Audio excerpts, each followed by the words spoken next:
So Kara, I know interior design, like a powder bathroom is kind of like a kind of fun opportunity, a little bit smaller space. What's your approach whenever you're working on one of these? Yeah, so I encourage clients to take some risk in this space and to be thoughtful as well about guests who will probably be using it, because it's, often a place that, people will engage with and then have some sort of a chat about after if it's exciting. So like there's wallpaper in there that's bold.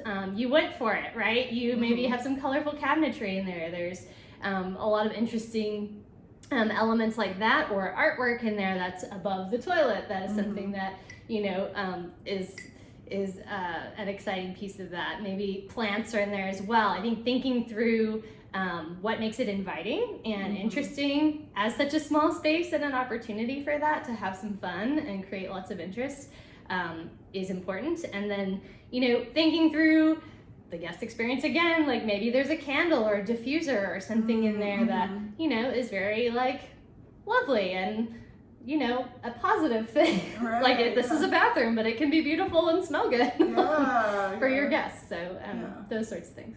Yeah, and because this is traditionally like a very small space, like if possible, you want to make sure that there's plenty of room to move around. Like you want the door, like doors in general, you want to make sure that the door can open fully and close fully. If there's not enough room for that, consider like a sliding kind of pocket door instead.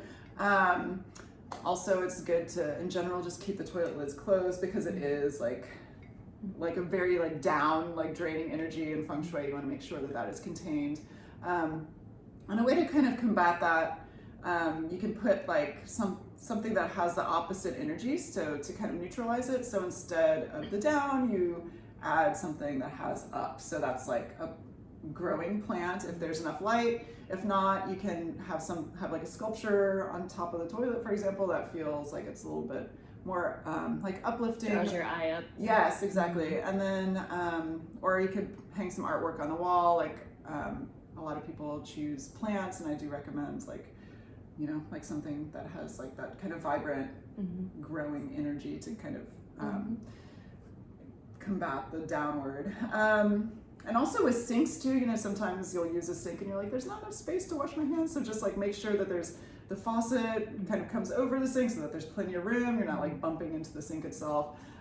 Seems obvious, but worth mentioning. So just making sure that there's enough room for your body to feel like there's plenty of space for it in this kind of smaller space. Yeah, and I think in there as well, lighting, if it is tiny, make sure it feels bright as well. And then I think the mirror in there, right, in a powder bath can be an opportunity to have some fun with the design element there, as well as reflect some of the art of it. Say it's right across from the toilet, that you're reflecting that art or that plant or the wallpaper, whatever is going on.